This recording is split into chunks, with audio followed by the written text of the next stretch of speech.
I'm delighted to be here today. The center I'm executive director of is the largest center in the country dealing with the legal, ethical, and social aspects of technology. It was the reason I came out to Phoenix was to be part of this. It's got 18 members of our faculty who are a part of that. And we look at all different aspects of all different types of technology, computers, genetics, telecommunications, and family law, and all kinds of different areas, DNA evidence, crime evidence, and so on.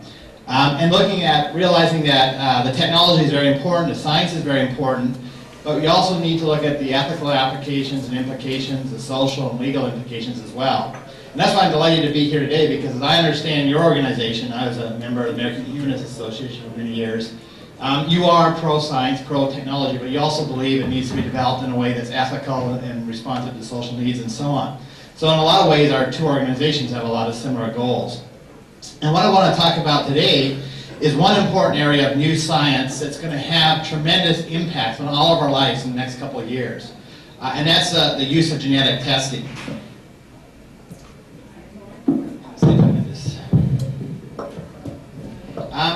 Until very recently, genetic testing has been around for 20 years or so, but it's been pretty rare. It's only people who've had the misfortune to be in a family with a particular genetic disease that spreads through that family and passed on to that family who have ever used or benefited from genetic testing. So it's something that most of us have not experienced up until now.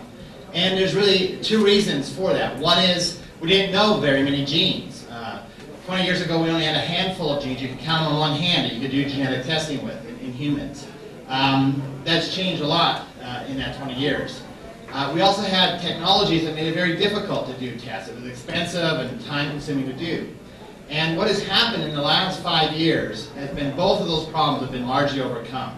And that's going to open up this whole new revolution that's going to affect us all. And so what I want to do is talk about these two new technological changes in the last couple of years, and then talk about what the implications are for all of us. The first one is the Human Genome Project. You've probably heard about this in the news. The human genome has been sequenced now. The draft sequence was published about 2 years ago. And this April, next month, to commemorate the 50th anniversary of the discovery of DNA by Watson and Crick, the full sequence, the final sequence, is going to be published in April of this year, 2 years ahead of schedule. And this is the beginning of chromosome 1. This is about a quarter of one page, and there's 18,000 pages of chromosome 1. I made the mistake of downloading it onto my computer and just a law school server. And you look at this, 18,000 pages, you don't want to push the print button with this file on your computer, I can tell you that. You look at it, it's just a bunch of gibberish, it looks like, and yet this is the recipe for a human being. And it's amazing to think just these repeating sequences of A's and C's and T's and G's spell out so much of what makes us human, this information. But there it is. And just the smallest change in one of these, for example, sickle cell anemia, you may have heard of that disease, is a change in just one letter in this huge pages and pages of numbers. So it's a tremendously powerful information to have. It's also a lot of information. The question is, how do you get what's important out of it? In sequencing the human genome, a number of interesting facts have become clear. One is the size of our genome is really pretty immense. We each have about a little over 3 billion base pairs, 3 billion of these letters in each cell in our body. That's enough DNA. If you took that DNA molecule, which is all twisted up inside each cell, and the cell's smaller than you can even see, and stretched it out, the DNA in just one cell would be 6 feet long, which is a tremendous amount when you think of how small a cell is. That information would be equal to about 134 sets of Encyclopedia Britannica, or if you made the mistake of printing it, it would produce a stack of paper higher than the Washington Monument. It's a tremendous amount of information. If you consider that we each have over 10 trillion cells in our body, the total amount of DNA, if you were to take it and stretch out into a long molecule, would reach to the moon and back about 600 times, or to the sun and back 600 times. Which in each of our bodies, that much of this long strand. It's just amazing to think of how much information that is. A couple of other interesting facts that emerged that were sort of surprising when we sequenced the human genome. One is we're much more genetically alike than we ever thought, even between different racial groups. There's much less variation than was previously thought. it's now, on average, we differ about 1 every 1,000 base pairs, any 2 of us. So that's pretty similar. We have 999 that are the same, and then we have 1 difference.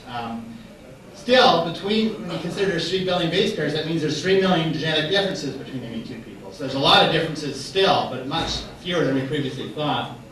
And the other finding is that we still don't know what the vast majority of this DNA does. We found out that there's a lot fewer genes than previously thought. We used to think there's 100 to 120,000 genes in humans. Turns out there's only between 30 and 35,000. And we know the rest of the DNA does not seem to be expressed as a gene. It's just sitting there as DNA and doesn't code for any trait. So we don't know what it's all there for. It's a mystery why it's all this extra DNA we're carrying around is. It's also a problem because there's about patents for about 80,000 human genes out. And that wasn't a problem. We thought there's 100 to 120,000, but now that we know there's only 30 to 35,000, a lot of people are starting to look at each other and say, hey, we got the patent for the same gene. So it's going to cause a lot of problems for intellectual property, the fact that there's a lot fewer genes than we previously thought.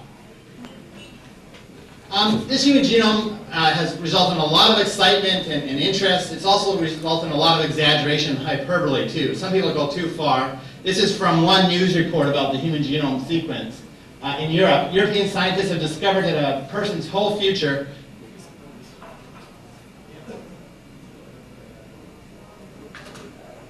I guess I got the wrong size on the thing, but I think you can see most of it. Whole future is predestined at birth by genetic makeup. Researchers uncovered special genes that determine which kind of work you'll do, what kind of mate you'll marry, how much money you'll earn.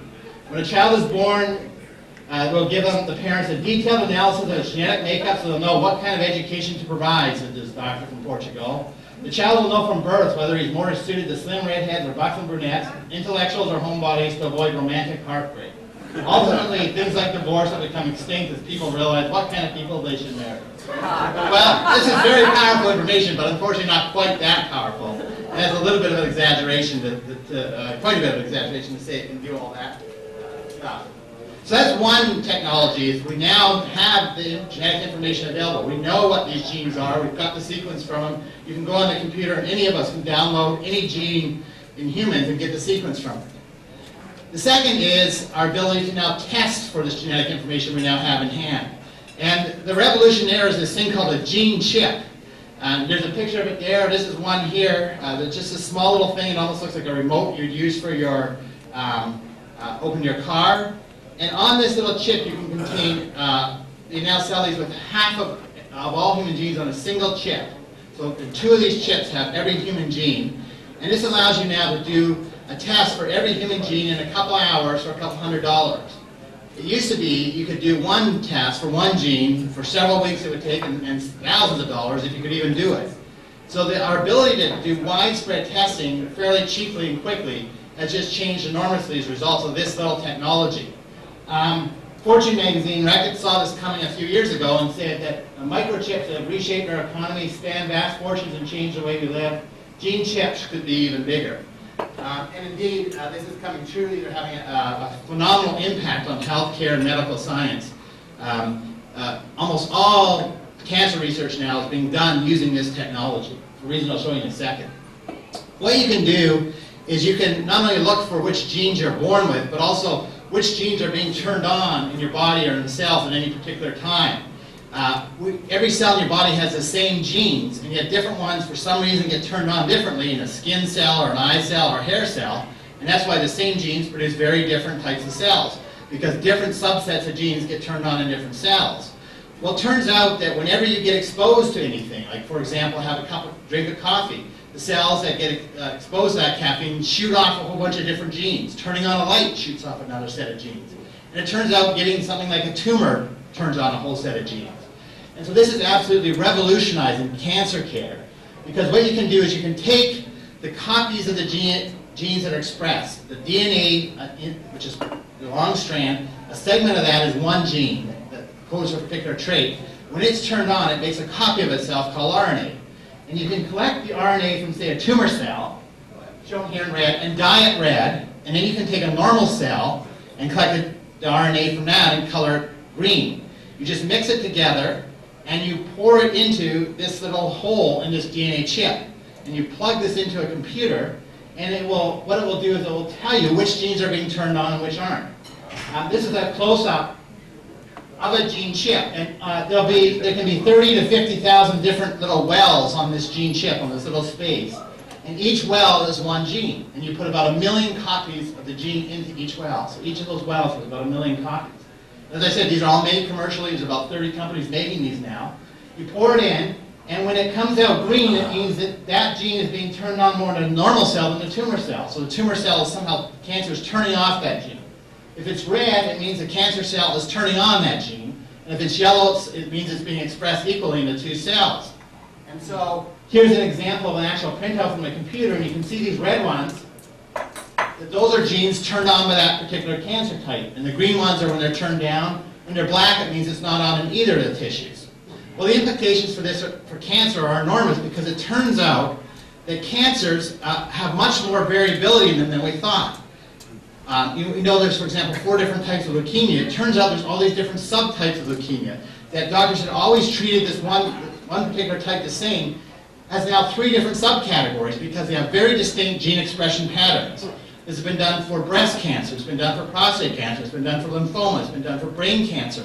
And these different subtypes we now identify using this technology have very different prognosis and very different treatment options. And so, for example, prostate cancer, depending on how severe it is, you can now determine using this technology, and you would go with a very different approach if you have it or not.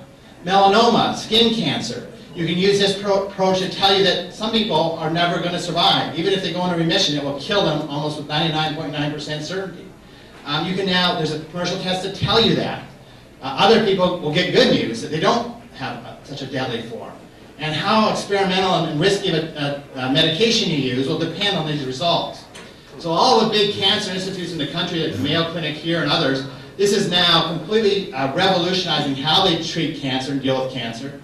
You may have heard in the news the International Genome Consortium has come to Phoenix. Their whole approach is this technology. What they're doing is collecting samples from as many different breast cancer patients and other type of cancer patients as they can from all over the world, and looking at this gene expression patterns using this technology and trying to match that with the prognosis and the treatments that were given to that patient to figure out, when you do this scan on your tumor, if you're unfortunate to get one, what does it mean in terms of your likelihood of survival, and what approaches are going to be best to treat it. So it's completely changing how we're dealing with cancer. Much more effective and much more informative to actually be able to treat cancer. Well, those are the 2 types of technology I want to talk about, that I want to just put on the table to give us this tremendous new power to do all kinds of genetic testing. And there's many different reasons you do genetic testing. You can do it for identification testing. For example, in the courts and criminal cases, you may have heard of how DNA is absolutely changing criminal law, finding all kinds of people who are convicted of crimes that were innocent and exonerating them, helping the police to find people who committed crimes that we never would have any other way found them. They're called these cold hits, where a crime will be committed. They'll get a tissue, a blood sample or a semen sample from a rape or from a murder, put it in a database and match it with someone they had no idea who did it, but they'll go to that house and arrest that person. They've arrested thousands of people that way now, with almost certainty of finding these criminals that they'll never have found. And over 100 people, who many of them were on death row, who were convicted of crime based on things like eyewitness testimony. This is showing we're absolutely innocent of that crime. So it uses both ways to help exonerate the innocent and find the guilty. It's having a tremendous impact. There was an interesting case, one of the speakers at our center came and talked about, where in Britain it looked like this technology failed for the first time, because they got a match, they went to arrest the guy, and he had a bulletproof alibi. And all the newspapers said, aha, it is infallible, it doesn't work. And then, so they sat around for a couple of months, and then they figured out. They went back to the guy they arrested and said, you don't happen to have an identical twin, do you? And he did, and that's who committed the crime, because they're genetically identical. So that was the only time it didn't actually work in that way. So it's tremendously powerful technology for crime, for example. Prenatal testing, to test babies in the mother before they're born to look for problems that could be developing. Neonatal testing, where we test all babies born. Right now we test them for, I think, 7, 8 different conditions in Arizona. Many states are now expanding that to dozens of different conditions, maybe hundreds, because we can now test for them so much easier. Testing in the workplace. A lot of other types of testing. I'm not going to talk about any of this today because I don't have time. What I do want to talk about is 4 types of testing that I picked up because I think these will affect all of us. 2 of them in the next 5 years, we're all going to basically benefit from this, and the other 2 over the next 10 years, although some of this is already going on now. So these are the 4 types of testing I want to talk about. Starting with these ones of disease susceptibility genes. Finding genes that affect your susceptibility to get diseases like breast cancer and so on. It turns out basically every single human disease has a genetic component. For some it's very large. Cystic fibrosis is almost entirely genetic. Things like diabetes are about half genetic. Cancer is about half genetic. AIDS has a very small genetic component. But almost every disease has some genetic predisposition to it. And we're now identifying those genes that increase your risk of getting disease. These are not like things like Down syndrome or Huntington's disease, where if you have the gene, you have the disease. These simply increase your risk, but in some cases substantially, in terms of getting the disease. The other thing that's important about these genes is they're very common in the population. Some of them are present in 1%, 2%, 10% of the population. And there's now hundreds of these been identified. The implications is we all have some of these, and you can now find them out. You can find out what diseases, heart disease, cancers, and on, that you are genetically susceptible to. And it's going to create a lot of issues in terms of how we deal with that. As someone said, we're all mutants. It turns out we all have some of these genes, and they just differ between which ones we each have. A couple examples. The breast cancer genes, you may have heard of BRCA1 and BRCA2. For breast cancer 1 and 2. There's now a number of other of these genes have been identified. They're in about 1% of the population, and they increase your risk of breast cancer to 56 to 85%.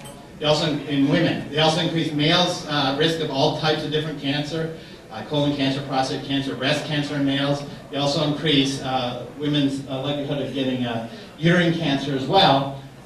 You can now find out if you have that gene, and women in families with a long history of breast cancer are now getting these tests done, and it turns out the recommended treatment is basically to have the breast removed, which is very traumatic. I was talking to one parent who has an 18-year-old daughter, and she appears to have this gene.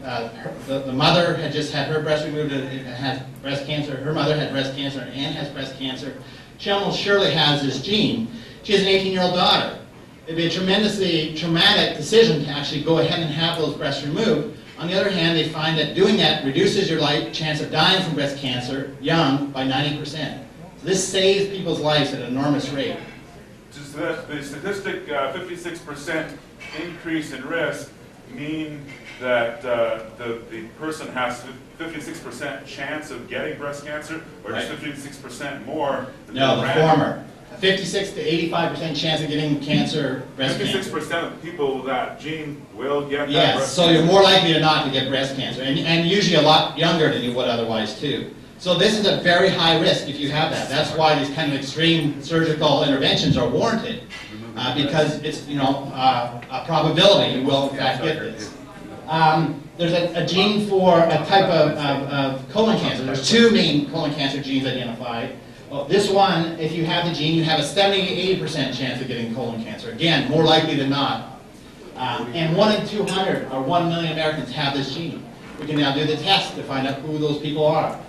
Alzheimer's disease, there's all kinds of genes that have been identified that increase your risk of Alzheimer's. This one, the APOE4 gene, will increase your risk to 20 to 29%, which is a 10-fold increase over the background of 2%. Now, 2% of the population has 2 copies of that your risk is increased 20 to 29%. 20 to 29%. If you have only 1 copy, which 27% has, this slide's a little bit misleading. 27% of us, 1 in 3, basically have 1 copy. That doubles your risk from 2% to 4%. If you're one of the 2% of people that have 2 copies, probably one of us in this room, by odds alone, is in that condition, your risk goes to basically 30%. As I said, there's hundreds of these genes that have now been identified. You can find out so much about your future disease, can't call it history, prognosis, if you want to now. And the question is, should we find that out? Here's the cartoon says, this guy got good results. It appears that you'll definitely outlive your usefulness. He got a good, well, why get the test? Well, if you find out you have this predisposition genes, there's things you can do. You can have more frequent surveillance a colonoscopy if you have cancer, colon cancer, for example. You can have this prophylactic mastectomy or other type of surgical procedures that can greatly reduce the risk. There's some medications that can help. There's tamoxifen that reduces breast cancer recurrence in women at high risk of it. And there's maybe lifestyle things you can do to live a less, less dietary and environmental exposures that might increase your risk. And then if you test negative, if you're from a family or have reason to suspect you're at risk, if you test negative and you're lucky not to get the gene passed on to you, you can be relieved of that concern and also having to do the regular testing and so on. So there are some real benefits to getting the test. There are some downsides though. What if insurance companies will use this against you in terms of giving you insurance? What if employers will use this against you? And there's examples of this already starting to happen. The Terry Sargent case in North Carolina, where a woman found out she works for an insurance company, ironically, found out she had one of these genes, and they suddenly cut her off and fired her, even though her job performance reviews have been excellent, because they're concerned about the cost of treating her condition, which is a very expensive one. So there's all this concern then that if we do this testing, there'll be discrimination. And so there's attempts to adopt laws. There's laws in Arizona that allow insurers to use this information and employers to use it against your will. There's problems, though, from the insurance perspective. If people are going to get the test and then buy more insurance if they're at higher risk, then insurance companies say, well, we can't operate if that's the case. So there's going to be some real tensions of how we deal with health insurance with this information. There's all kinds of family issues of who do you have a duty to disclose this to. There's a couple cases now that says a doctor, when he does a test on you and finds you have the gene, the doctor has a legal duty to go out and search for your direct relatives and tell them that they're also at risk if you won't. It creates a tremendous problem for doctors because how are they supposed to know who your relatives are, especially if you don't want to cooperate? It doesn't violate the patient's privacy that you're going to go out and tell other people, the doctor. It creates a real problem for doctors. They're very worried about this. There's problems of family members who don't want to disclose. There's a terrible case in New York where a woman had two daughters. She died of uterine cancer and had a genetic test done before, so may have had this BRCA1 gene. She had remarried. The stepfather and the two biological daughters were at war over the estate. And he was the one who had control over the genetic test results and denied it to them, even though they needed those results to know their own risks, because you need to sort of see how it's going in your family to really get your exact risk. So they filed a lawsuit asking for the rights to this information of their mother's genetic test that the stepfather is denying them, just out of spite. There's problems of unwanted disclosure. Some people don't want to know this information. And so, for example, Huntington's disease is something that develops later in life if you have the gene. And what a lot of people don't want to know the risk. They know if their parent had it, they're at 50% chance that they're going to get it. But they'd rather have some hope and not get the terrible result they do have it and lose all hope. So only 15% of people right now are getting the test that know that they're at 50% risk. But what they don't want to do is have a baby who's going to have that disease. So what they'll do is they'll ask the doctors to test the baby when it's, say, in the mother's stomach and not tell the parents what risk they're at. But they have to do, so they do the test, and if the doctor finds out that the child doesn't have, in doing the test they also test the parents to see how it's being transmitted, and they may find out that the child is free of it, and that's fine, so they go forward with the pregnancy, but the doctor will also find out that the parent does not have the gene, and the parent is living under this risk of a 50% chance of it. It has a devastating psychological impact. Well, does the doctor tell the patient that? And the answer is no. Because if the patient said up front, I don't want to know, even if you get the good result, the doctor says, well, I should tell them and relieve them. But if you tell the people don't have it, they don't have it, then you're, by implication, the people who do have it, which they don't want to know. So for that reason, doctors are put in this terrible bind of what do? I could relieve this person's anxiety and make their life so much simpler by just telling them what I now know, but to do that would make it even worse if the people do have it, so I can't tell them. Tremendous dilemma for doctors. Another interesting thing they're finding in these tests is that 10% of the babies, the biological father, is not the father who thinks he is, not the husband. Incredibly high rate. 3 different studies have found the same number, 10%. Very high rate of non-paternity. And what do doctors do when they find this out? Most of them, 99% in the polls, said they're not telling the biological father. They're just saying, if say they're concerned the gene's coming from the father's line, they'll say, no, your child's not at risk. He was lucky he didn't get the gene. That's because the biological father. They don't tell that. They will usually go and tell the mother just so she knows and suggests the mother might tell the father. But she already knows. But so there's now lawyers representing fathers in paternity saying, always ask the doctor, because the doctor can't lie to you. You can just not volunteer the information. But if you ask them, am I the father, by the way, they've got to tell you the truth. There's a huge dilemma. Should we test minors, children? Again, there's things we could do to reduce their risk. On the other hand, it's a terrible thing to have to live with as an 8-year-old or as a 10-year-old, 12-year-old, that you have this gene. And so it's a real dilemma whether we should be testing the children. There's a concern of testing of adoptees, of children. A lot of times the parents will be adopting a child, and they'll ask for now a genetic test of the baby in the utero, of the biological mother. And presumably if the tests come back bad, this child has a cancer gene, they won't go forward with the adoption. The kid then born is not adopted and has this on their medical records that they have this gene that they don't even want to know they have. So it's a tremendous sort of intrusion on that kid's rights, and yet a lot of parents want that when they're adopting. And there's even cases of mandated testing in custody disputes. A recent case in South Carolina where there's a divorce and the father got the judge to order the mother to be tested because he suspected she had a cancer predisposition gene and thought that would be relevant so to the judge to who gets the children. And she was ordered to get the test, even though she didn't want to know her result. To go forward with the custody dispute, she had to get tested, mandated by the court. So a lot of really troublesome, difficult issues that have to be dealt with this new information. There's also the potential for people to get your tests done surreptitiously. The police, a lot of times, when they want to get DNA from someone and can't get a court order, will just simply follow that person around until they go into, there's a case, they went into Taco Bell and had a drink, and they went and took the plastic cup from the garbage, and got enough DNA from that. Another case where the guy spit on the ground, and collected that up. Cigarette butt, you can get enough DNA from to do these type of genetic tests. There's a technique called PCR. You can make 1 million copies of a person's genome from just a tiny little speck. So all you need is a hair or a simple drop of spit or something like that, and you can get enough DNA to completely test these people. So it's easy to get people's DNA. There's a recent case in Britain where it's a 20-year-old murder. They got an envelope that was sent 20 years ago that they know came from the murderer. There's enough DNA on the seal from where he licked it 20 years ago left to positively identify him as the suspect and prove that he did that crime.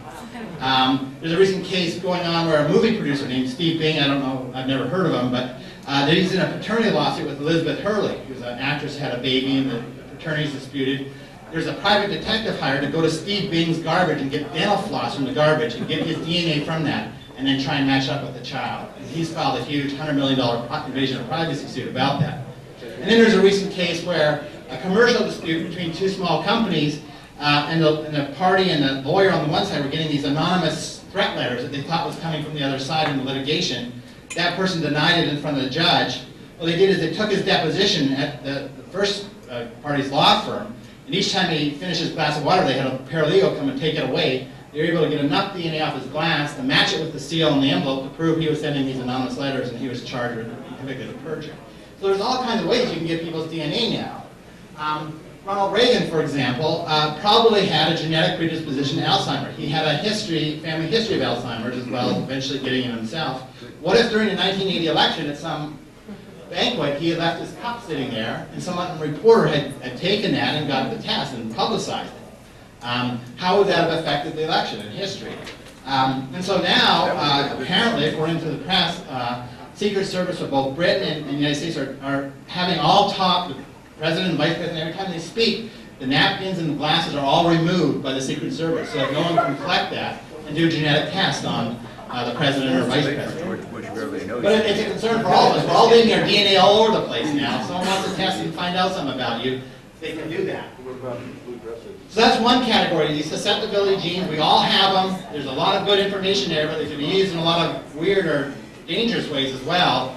But this is coming, and there's all these companies that are now commercializing these tests. They're running TV commercials now in Denver and Atlanta as a trial basis to say, go get these tests for the companies who are marketing them. A second major type of test is not a susceptibility to disease itself, but a susceptibility to disease as a result of exposure to some other agent, whether it be food or medicines or bacteria or viruses or chemicals or whatever. And there's all kinds of examples of these. It turns out among Mediterranean populations, 6 to 8% of the population has a genetic susceptibility to fava beans that they can get very sick and even die from eating those. And so those people know about that and are very aware of it, but if you just go and put that in a dish at a dinner and someone eats that, they could die right there if they have that particular gene. Mad cow disease, you heard about that in Europe. Every single person who's died of that has had a particular gene that's only present in 40% of the population. The other 60% seems to be completely impervious to mad cow disease. All 106 people have died had that particular gene, so it seems to be a necessity for getting mad cow disease. About 1% of the population has a variant that makes it impossible to get AIDS. The HIV virus can't get into your cells, and that 1% of the population can do whatever they want and will never get AIDS. You can now do that test to find out if you're in that group or not. What will that do to your behavior if you get that? There's genes that affect your tolerance to alcohol. You know, some people get very flushed. They're missing a gene that metabolizes the alcohol, and it causes them to get flushed. It also turns out to greatly increase their risk of esophageal cancer from alcohol, because the chemical that alcohol is converted to, aldehyde, just stays there in their blood, and it's a carcinogen. All kinds of genes have been identified that both increase or decrease your risk from smoking. And there's a real concern that if you tell people they have a gene that decreases your risk from smoking, well, you smoke less, smoke more. All kinds of drugs turn out to have side effects because of genes. Over 100,000 people die every year in the United States, and most of those are because of these gene susceptibility factors that have been now identified and mapped, and you can test for. An example is Tylenol. 50 people a year die from Tylenol. And it's because they have two particular genes, and if you have both of them, you're very susceptible to getting liver dysfunction from Tylenol. You can now find out if you have those genes or not. And the FDA just created a warning saying people should probably do that if they suspect. The interesting thing about these genes is that they're incredibly common in the population. For evolutionary reasons, these genes that are involved, the enzymes that metabolize things that come into our body, are highly variable. They're the most variable genes we know about. There might be evolutionary reasons for that. They very much differ between ethnic groups as well. And so, for example, one of the key chemicals involved in metabolizing a group of chemicals, including these things called PAHs, which are things in charcoal meat, for example, barbecue, that you need to metabolize those properly. 50% of Caucasians have both copies missing and are at greatly increased risk from charcoal meat and other things. Aflatoxin, which is found in peanuts and peanut butter. You can now know if you're in that group or not, whether you should have barbecue steak tonight or go with the fish. Another gene in a similar family, if you don't have the gene, which depending on your ethnic group, between 10 and 60% of us have no copies of this gene, you're at decreased risk from some chemicals, like methylene chloride, which is a chemical carcinogen in things like paint stripper, because you can't turn it into the toxic form. Your body would normally do that to your detriment, but if you don't have the gene, you can't do that. You are at risk from other chemicals that increase risk. So these both increase and decrease risk. And these two genes alone, half of us are missing this one, half this one. Most of us in this room are missing one of these two genes. And there's, again, over 500 of these genes identified that affect your susceptibility to environmental chemicals. And most of them are in between 1 and 50% of the population. So we all have a unique mix of those. As I mentioned, drugs. I was surprised to learn that every drug in the United States doesn't work in between 40 and 5% of the population. More of them towards the 40 than the 5%. And most of those are because of genes. You don't have the gene that you need to convert that drug into its active form and effective form. You can now do the test for that. The other big problem is toxicity. There's 100,000 people die every year. Again, it's these same very variable genes that seem to be account for most of these side effects.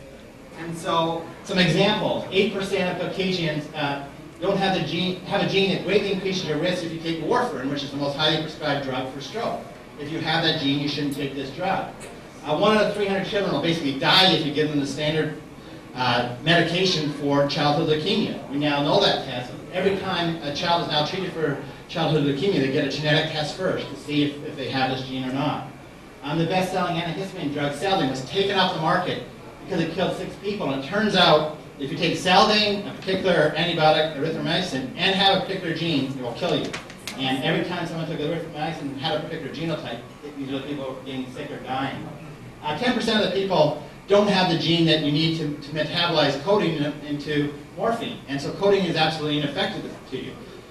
Dentists will tell you that when they used to use codeine, that every once in a while you get someone who just screams when you give them the codeine. It's because they lacked the gene to metabolize it into its effective form, and it was doing them no good at all. They had to use something else for those people.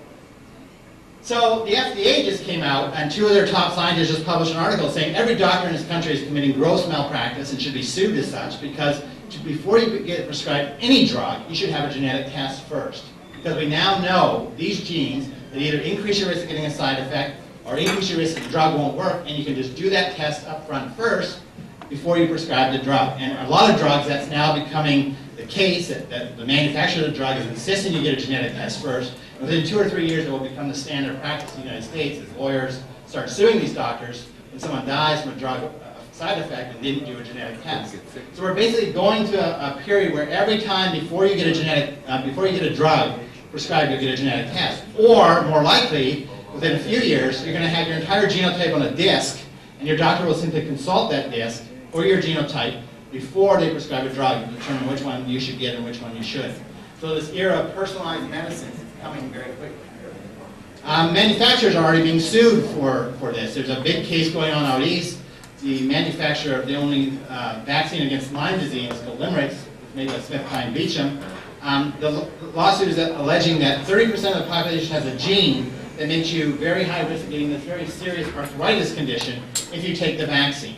And the lawsuit is alleging that the company committed is negligent and liable because they did not have people get a genetic test before getting the vaccine. So this is the start of these lawsuits. It's going to require the genetic test first before you get the medication. We're already starting to see some labels. On all diet sodas, you now get a warning to PKU users. Phenylketonuria, a genetic disease, that the aspartame in these diet sodas is converted to phenylalanine, which basically poisons the brain of these people with this particular genetic condition. This is sort of the first one where we're already having a genetic label on products. Within a few years, we're going to see a lot of them because they'll tell you if you have a particular genotype, don't take this product. Well, to do that, you need to know what your genotype is. And so there's all kinds of companies coming on market now who will sell you over the internet or whatever your genetic profile.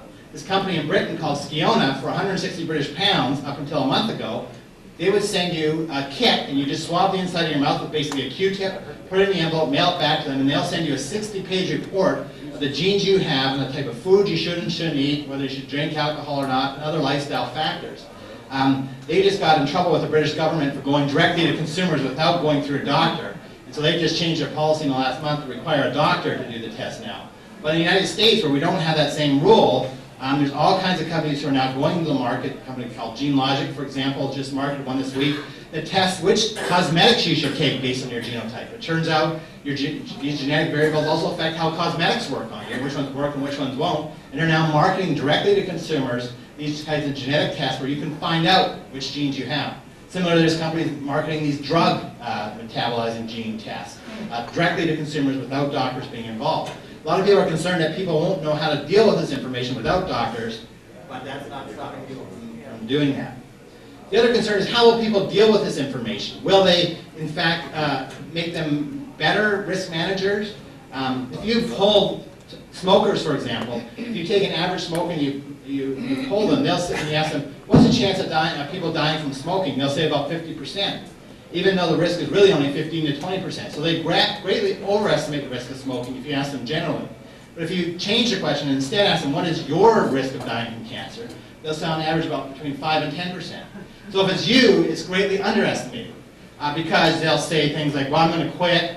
I have good genes, no one in my family gets sick, I eat a good diet, I exercise a lot. They always have some way to rationalize why they somehow are at a lower risk. It's called confidence bias. It's why polls show that 90% of people say they're a better driver than average. We overestimate our own abilities. But what if you can now give them their own specific risk? That, no, your risk is not 15 to 20%. Your risk, based on your genotype, is this, and it's higher or lower than someone else's. Will that affect how they behave? Well, they're doing studies of this now. They're genetically testing people, finding the group that's at a higher risk from tobacco, and see if giving them that information changes their behavior. And it does for a year. For a year, they enroll a lot more in tobacco cessation programs and do other things to try and quit, but by the time a year's gone by, they're right back to where the other group was. And that might be because of the habitual nature of the smoking. It might work better for things that are not addictive. There's another way it backfired. There's a Swedish study where they had a genetic condition that causes you to get lung disease and emphysema a lot worse from any kind of smoke or anything in the environment. And they are testing families who had this genetic disease with young children and testing the children and telling the parents that your child has this disease, you need to give them a smoke-free environment. And it found out the effect was to actually increase the amount of parental smoking, because the parents were getting so anxious about this, they ended up smoking more, not less, and they had to stop the study for that reason, because it actually backfired. So it's a whole other dimension. How do people actually respond to this information about their own risk, and whether they behave rationally is another whole dimension. Well, I'm getting close to the end. Those are the two that are coming in the next couple of years, and in some cases already here. There's two other types of testing, a little bit further out in terms of widespread use, so they're starting now as well. One is for behavioral genes. You may have seen the headlines, the IQ gene. Infidelity may be on there. All kinds of genes you see in the newspapers. There's one last week, whether you're a wimp or a stud, it's one gene apparently. I'm not sure if I want to get that. All these other things that affect your personality, and these have various degrees of scientific plausibility and credibility. But we're clearly identifying genes that affect traits, like intelligence, for example. And how are we going to use these? Raising all kinds of issues. Here's a cartoon. The inability to find the cell phone off button gene. Discuss the weather gene. I like the one to buy the $3.50 cup of coffee gene. All these kind of genes are next. Who knows what we're going to find next? Criminal law. This is already starting to have an effect. Born bad. Is there gene predisposition to crime?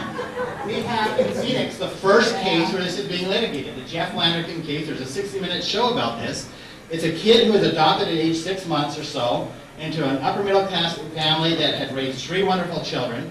And they said this kid was just rotten from the beginning. We loved this child as much as the other 3 children, but he was like a juvenile delinquent at age 3 or something. He was just a rotten kid right from the beginning.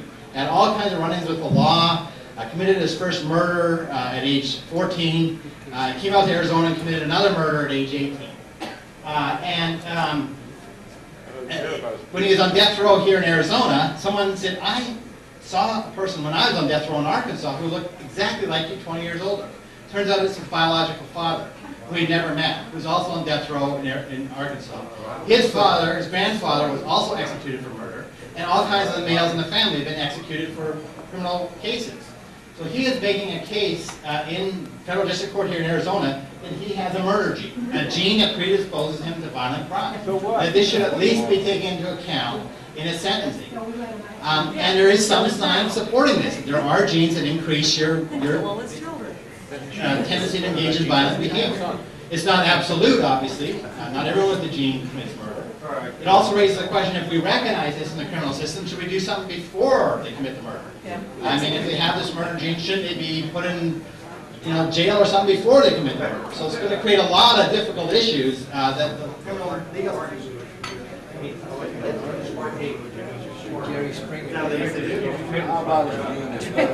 Right. Well, that could be coming here. It's hard to know. All right, the last one I want to talk about, I think, is going to be the most fundamental and the most important. When all this talk about cloning, I think cloning is irrelevant compared to this, which is coming just as quickly, and it's going to be much more important, because if my neighbor clones his kid, I'm going to have no need to clone himself. I don't feel I need to clone myself. But if my neighbor increases his kid's IQ by 20 by adding a gene, I'm going to feel a lot of pressure to do that with my kid. And this is what's happening with this pre-implantation genetic testing, where you can take an embryo at 4 or 8 cell stage, it's a human embryo at 4 cell stage, you can take one cell off and genetically test it, destroy it for testing. The other 3 cells will each grow into the baby just fine. It doesn't matter if you lose a cell at this stage. So what people are doing, and over 1,000 babies have been born this way already in the United States, is you do in vitro fertilization, create a whole bunch of embryos, genetically test them, and pick the one you want. And this has already been done over 1,000 times in the United States. And right now, they're doing it for valid reasons, for serious genetic risks and so on. But what we can test these for has been increasing enormously in the last few years. Here's some examples. Sex. In Britain, where there's regulation of this, they just turned down a family that had 3 boys and a daughter. The daughter just got killed.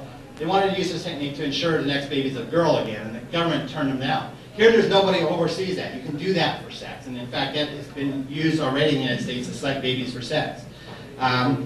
There's just, this could occur a lot. There's just an article I was reading in the Financial Times that they did a study in India of the most recent 1,000 abortions in India. 999 of the 1,000 were girls. People are clearly genetically testing their babies and aborting girls at a huge rate. So this could happen in terms of sex as well.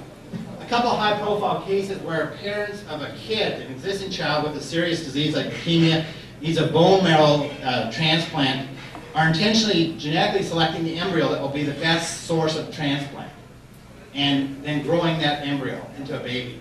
And they say they're going to love that baby just as much as anybody else. It's actually going to be a special child because it not only will be a child in its own right, it will save its older brother and sister.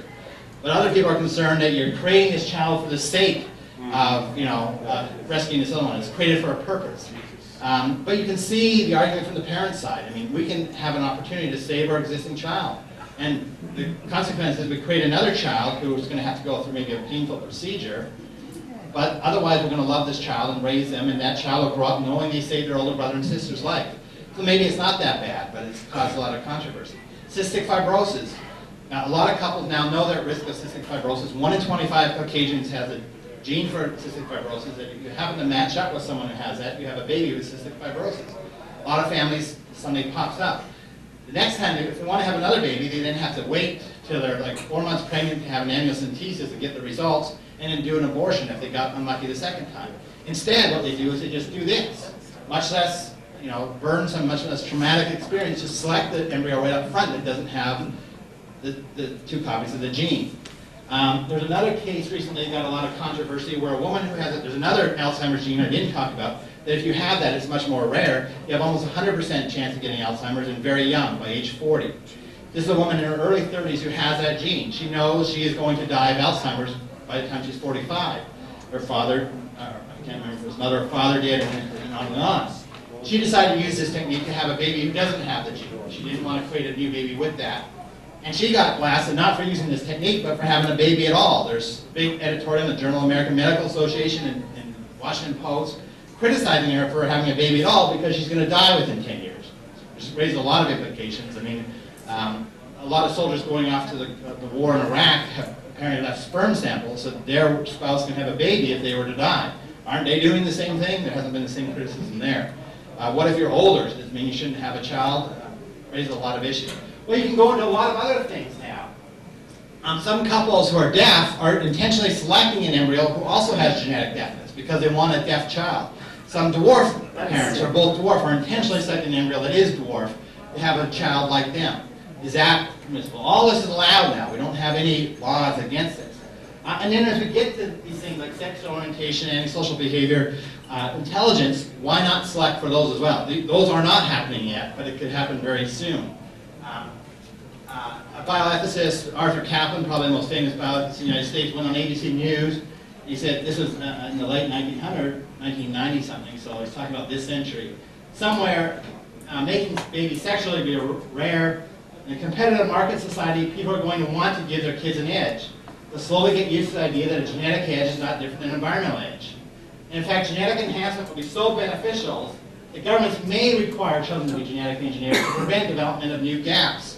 To prevent the rich from getting even better and better and the poor staying behind, they may require everybody to be genetically enhanced, is what he's predicting. And so this could be the future of childbirth in this country, where you go in and basically select the child you want, boy, girl, hair color, eye color, and then these genetic enhancements on sale, 50% IQ intelligence increase for $10,000. What you want to pay for, you can get in terms of what you want in your new embryo. And this is all very feasible technologically, and it's certainly going to happen. And to me, it's going to be incredibly hard for people to start resisting this once some people start doing it. If your child is genetically enhanced, if your neighbor's child does, how would you not want to do this yourself? So that's what I see as one of the biggest issues. This coming very quickly, and almost no discussion of it. Everyone's talking about cloning, which only a few crazies are going to want to do. Let me stop there. I'd be glad to take any questions or comments you have. For the questions. Before you ask a question, be sure you have the microphone in hand. He who has the microphone controls the universe. I have a couple related questions regarding insurance coverage. Assuming that you find out that you're at high risk for, say, breast cancer or colon cancer due to genetic testing, and you're under a managed care plan or Medicare, which usually pays only for illness. Are they going to pay for the surgery that your doctor recommends you have as a preventive? Secondly, will insurance cover the cost of genetic testing? Both the cost of the genetic test and the cost of the prophylactic treatment are issues of huge debate right now in both the government, healthcare finance administration, which makes the decisions for Medicare expenditures, and private insurers. And they're basically coming out with inconsistent results right now. It depends who you have, basically. It depends what they'll pay for. And so they're really grappling with this of what they should and shouldn't pay for. It really makes a lot of sense to pay for it because it will save costs in the long term in a lot of cases. But there's some resistance to it, and they're slow in responding, and there's a lot of turmoil in the insurance industry right now about which of these they will pay for. The other dynamic going on is that a lot of people doing these tests are not getting it paid by insurance. They don't want the insurance company to know. So they're asking their doctor not to put it in their medical record. And they're going to pay for it themselves rather than asking the insurer to pay for it, just so they don't get discriminated against. And there's a real debate among doctors whether that's ethical. It's unlawful to take something out of someone's medical record, ever expunge it. But is it lawful not to put it in the first place, even though you know they've had that procedure? And doctors, again, are coming out inconsistently on that. So it's causing a lot of anxiety and uncertainty and disruption in both physicians and insurance companies of how they deal with this brand new technology, which is coming so quickly, none of them are really prepared to deal with it. That's a great question. Harold, I'll be the mic monitor. Related to that is... It's on. We hear you. It's on. Is it on? Yeah. Can you hear me? Yes, it is. Okay. Related to the insurance issue, it seems that universal insurance would be an answer to a lot of the ethical issues, so like most other industrialized nations on our planet. And has there been any discussion in the circles about that? Yeah, at ASU we had an expert panel, some of the leading experts on this in the country here about 3 years ago, and we published the results of those are all in a set of papers. And that was the conclusion of this panel of experts, about 25 experts, is that the only answer is to go to universal health care coverage. It just won't be possible when you have all these individual risks you can now calculate to then, it will defeat the purpose of insurance if you have to pay based on your risk. If you know your risk so exactly and have to pay based on that, there's no sense in having insurance, which is to share risk. And so it really defeats the purpose of insurance, private insurance, to have this type of information. And so that indeed may be where we're going. And interesting, insurance companies are sort of saying this too. They're saying they cannot survive. They can't use insurance results and consumers can. If consumers can go get themselves tested and then buy either more or less insurance based on their risk, and the insurance company isn't allowed to charge them more or less based on their risk, that's going to put them out of business immediately. And so they are sort of recognizing too that we can't have a system that works once this information starts getting out there. And my second comment is just that I don't think there's really any great risk of babies not being produced sexually, because there's a long history of them being produced that way. And then the second, the part of that though is that you assume that parents have a concern for their children, and unfortunately I think a lot of parents produce children with no anticipation of giving them an edge at all, let alone breakfast. So. Right.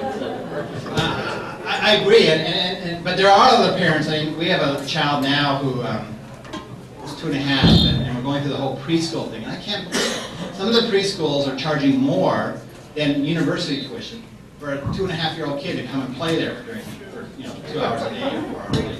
And parents are paying $7,000 to get their children this advantage.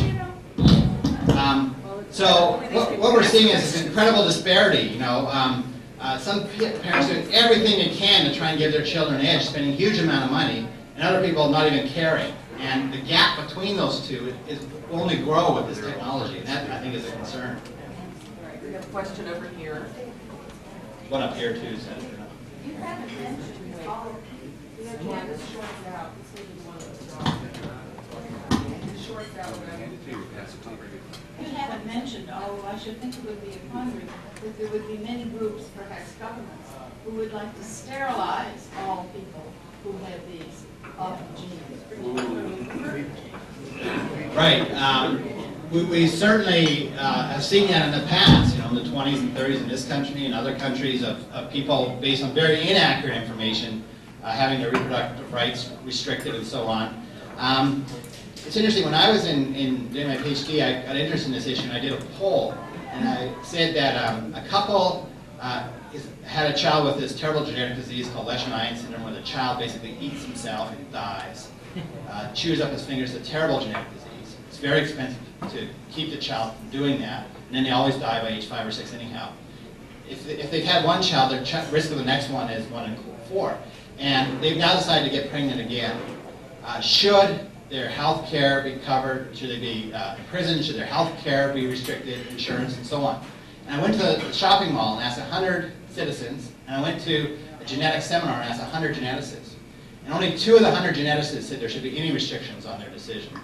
60% of the public said they should be in prison, 55% said their insurance, no, 55% said they should be in prison, 67% said their insurance should be cut off.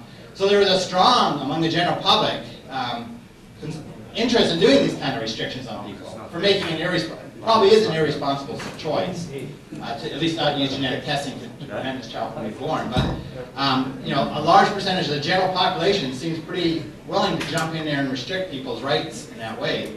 Whereas geneticists, I think, were a lot more aware of this and concerned, and were less likely to do so. I sort of got some relief, at least, that people on the front line making this decision seem to be more sensitive to these type of issues than the general public might be.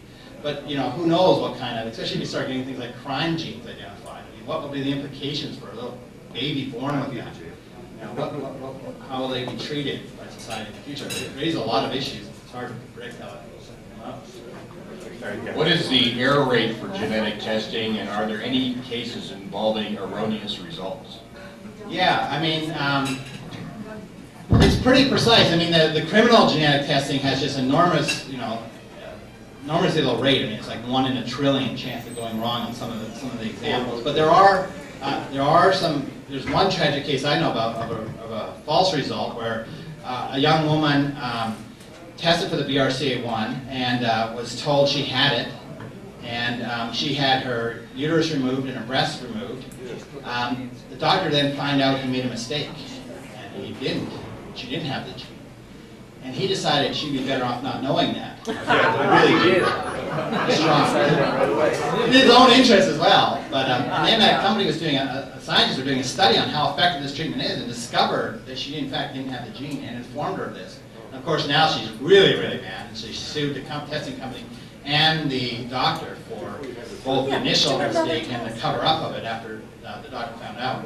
So a very tragic case. But generally, it's not so much the results are going to be wrong. Those kind of errors are pretty avoidable.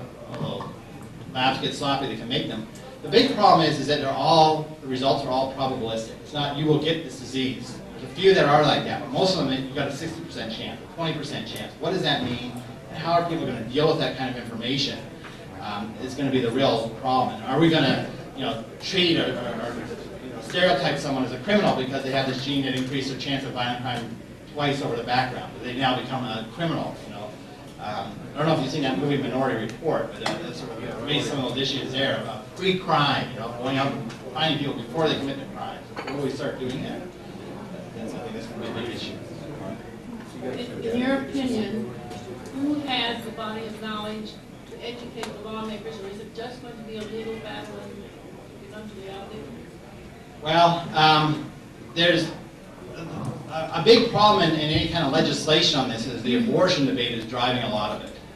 And so, for example, the ban on cloning is almost entirely being driven by pro-life people who want to ban abortion.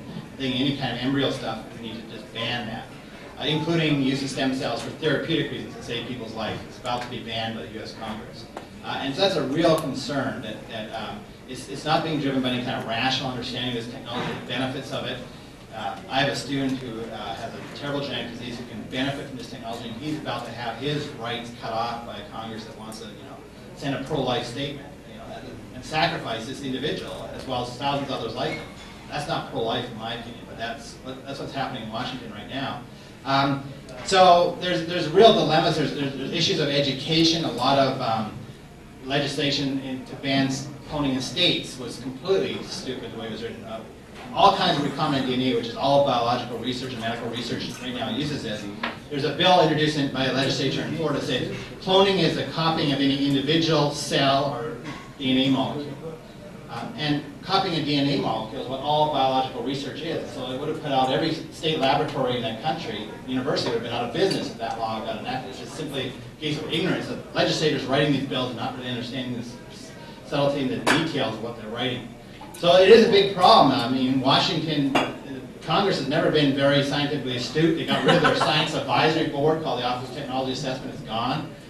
And they're basically go by politics rather than science. And so it is a big concern about, what are they going to come up with next. And as we were talking before the talk, is the problem with Congress, when it adopts something into law, it stays there forever. It's so hard to get it undone in Congress. So as these bills get passed, we're going to be stuck with it for a long time probably.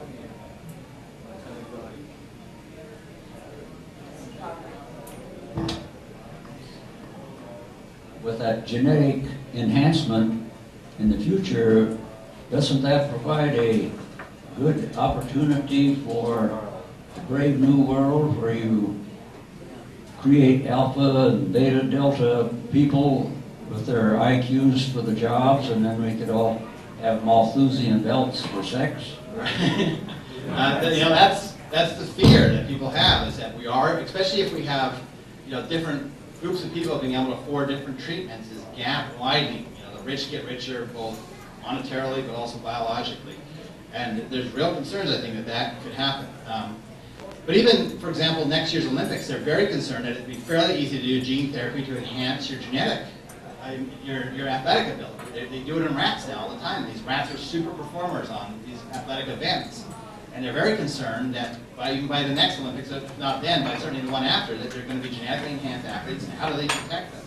And so it's really going to disrupt this idea of sort of the fair, even though it's not fair, we're all born different, we treat each other the same.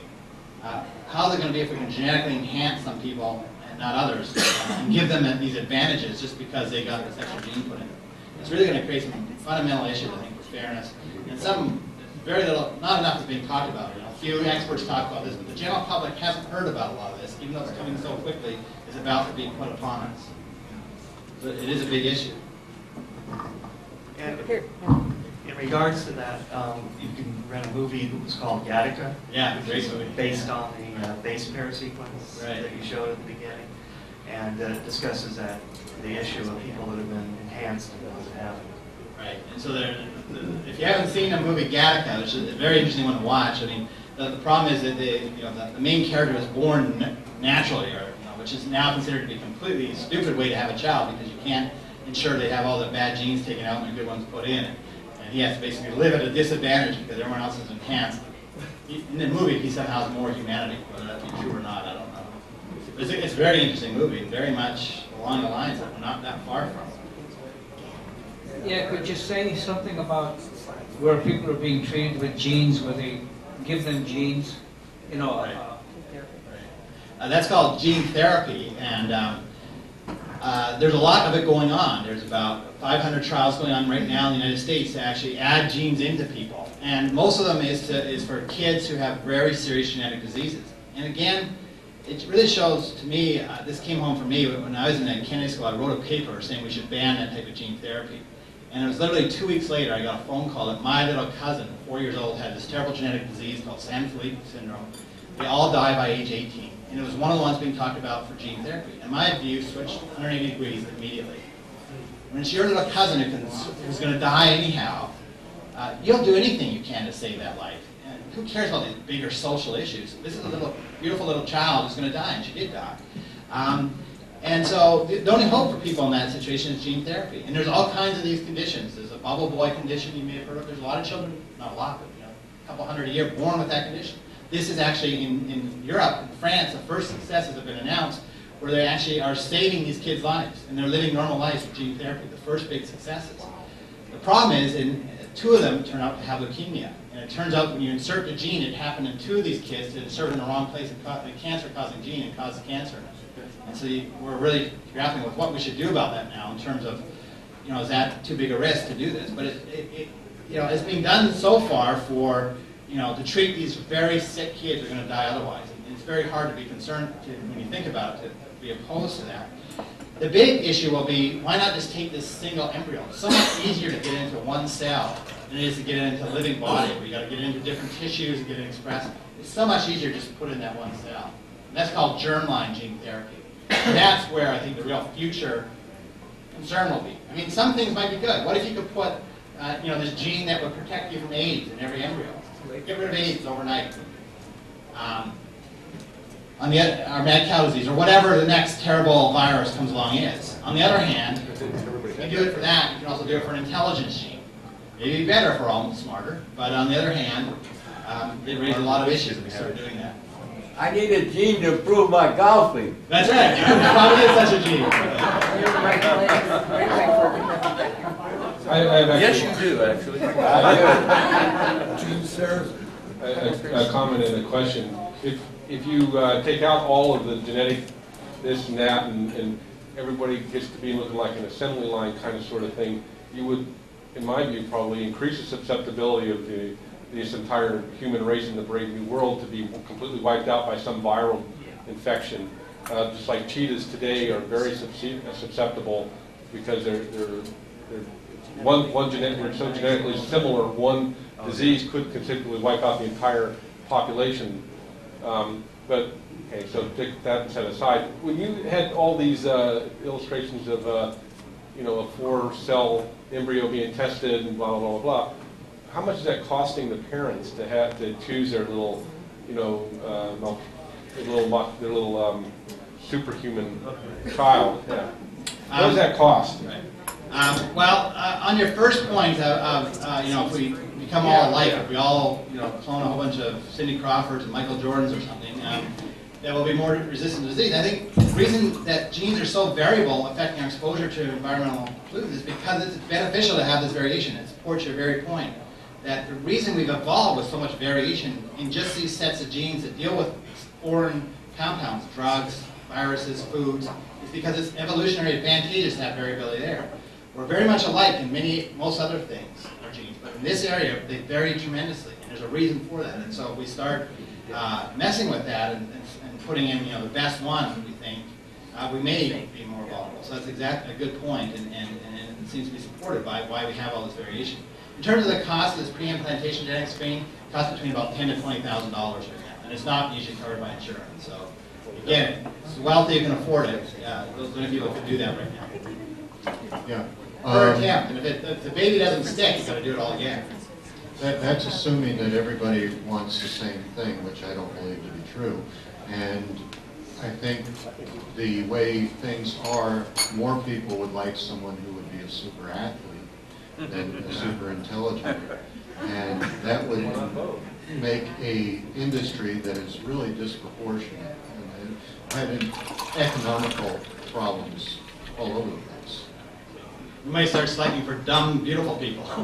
That'd be good. More blonde. We already had that, don't we? I have a question. Watch out for the speaker. I am in the process of petitioning the courts in the state of New York to unseal my birth records. I was adopted 59 years ago, and the court is still treating me like a child, and they may have to appoint an ad litem guardian in order to look up my medical history in those sealed records. If they can't find anything, let's say, because the birth parents have long since been deceased, and I want to know more about my genetic makeup, what would I do? Would I go to my doctor? Would I, let's forget insurance. Let's just say that I could pay for this. What would the cost be? What do I ask them to do? This is having a big impact on adoption records. It's one of the biggest forces or pressures in terms of opening up, making adoption records more open.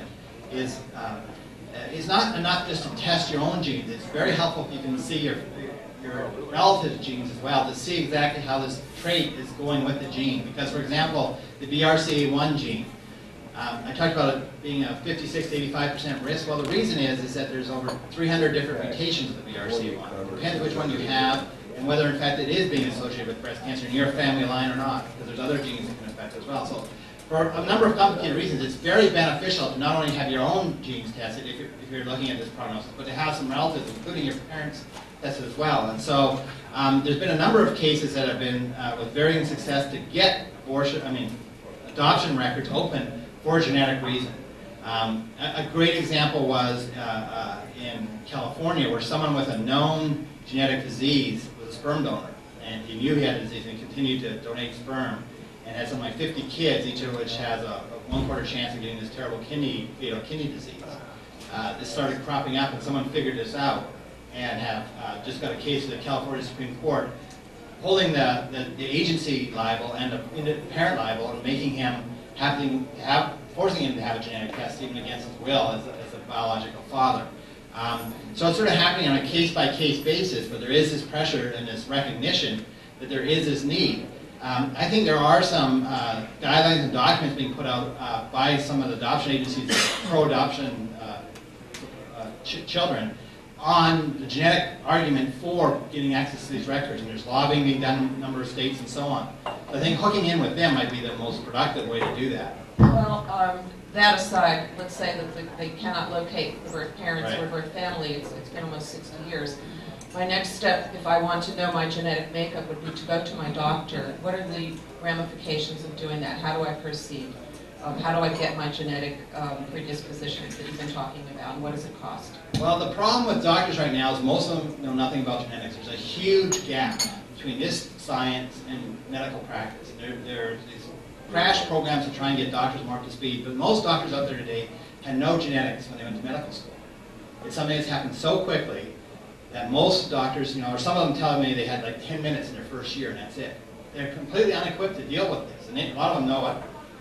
But they don't know how to get up to speed. So the American Medical Association, the British Medical Association have these crash programs to try and continuing medical education to try and get doctors more up to speed. But doctors are committing malpractice all across this country, according to the FDA and me and others. We've had a conference on that very issue, by not taking advantage of this technology.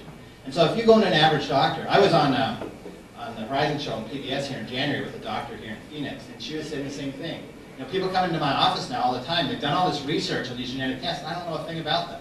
I don't know anything about genetics. I never took genetics in medical school. I don't know what to tell them. I'm completely befuddled. How do you find a doctor that does know how? Yeah, I mean, you can try and do that. They don't have no list? No, I don't. Nowhere?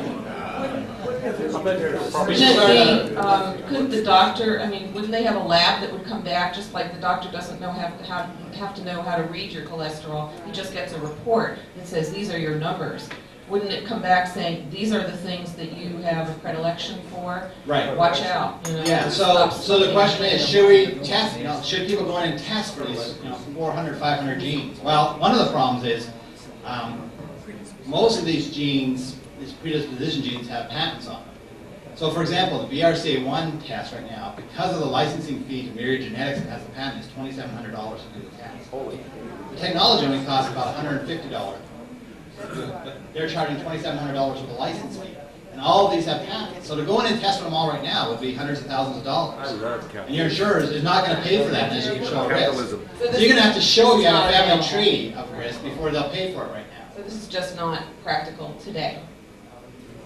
Without showing a risk, if you have a family history of breast cancer, and it's a lot of people who are adoptees, then it makes sense to pay the $2,700 because it can save your life. Especially if your insurance cover will cover. About half are covered in BRCA1 right now if you have a family tree history of breast cancer. But but a lot of women are still paying the $2,700 themselves because they don't want it on their records. But it's a real problem that we patented all these genes and companies are now collecting on it. It's privatizing the genome. I was chairman of a department of medical laboratory science for some 30 years, which teaches people how to do laboratory testing. Some of your simple tests, cystic fibrosis, labs routinely do. Some of the more common ones before it was possible to get patents. All right, so if there is evidence of this, it's very simple to get any physician, any local hospital to test for that type of thing. All right, but there was another question that was asked that's relatively interesting, was the probability of an error being made. If you want to wash my hair and charge me for it, you have to be licensed. You want to do any laboratory testing, there are only 7 states in the union that requires the person to be licensed. The person has to be of work age, which in Massachusetts, for example, is you have to be 16-year-old. High school drop. All right. The physician is not in the lab in most hospitals. All right. Maybe in Mass General, some of those they will have a physician judging, but the tests that are done piece by piece, that it is not required that a certified medical technologist does that test. Very oftentimes it's a biology major who knows very little. He might have majored in fish, you know.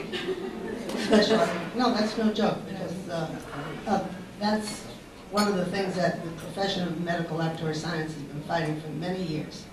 You want someone to build you a swimming pool in the state of Arizona, they have to go through a whole expensive licensing procedure. But to do medical laboratory testing, no, but that's a thought before you decide to take your breast out. And that's a good point.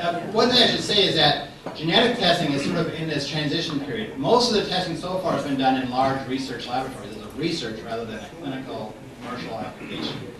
And there it's done by good doctors. But as it's moving into commercial testing, to do the types of commercial tests you're talking about, the standard medical tests today, blood tests, urine tests, they're done in these commercial labs. Genetics as a mainstream testing for a lot of the things I'm talking about is just moving into that domain now.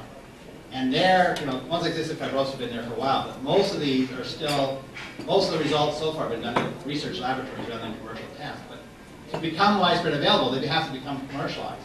And then, as the speaker, as the questioner was saying, there's this terrible record in terms of, you know, studies on things like urine tests, of the error rate, and the sloppiness, and the contamination of samples, and so on. And, you know, that's going to be a concern as genetic testing moves from the laboratory to commercial tests, because it follows the same pattern.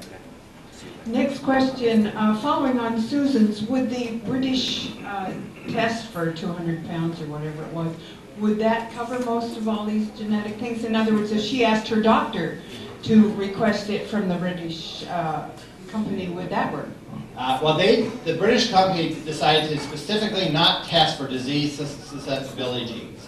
All they test for is things like drugs, food, lifestyle factors, sunshine, alcohol, barbecue meat that affect your risk. But they don't test the BRCA1 or any of these disease susceptibilities. They decide to stay out of that, that you do need a genetic counselor for that. The other problem is that most doctors think, and most experts think, that to do these tests for these susceptibility genes, you need to have pre- and post-genetic counseling, which is in addition to the $2,700 for the test.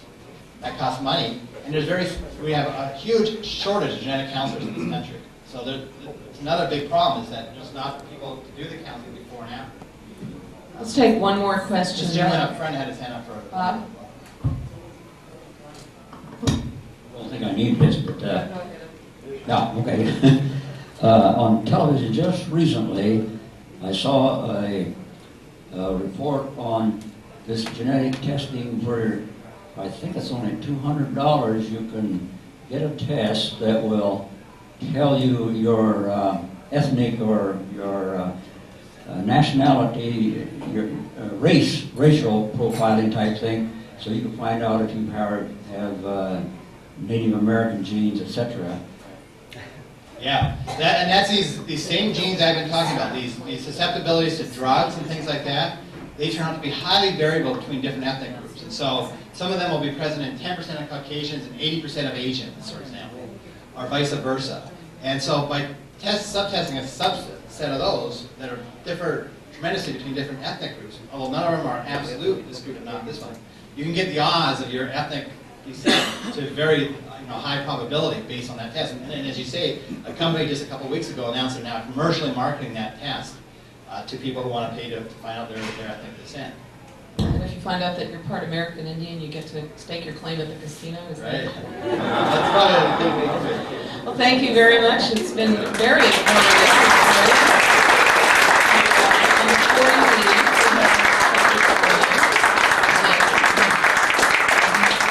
Nobody's DNA is on this yet, so it's one of our Humanist Society books. And we'll see you all here in 2 weeks. Bring socks. If you appreciate the Humanist Society of Greater Phoenix and would like to see more, then subscribe to our channel and check us out on Patreon. Links are in the description.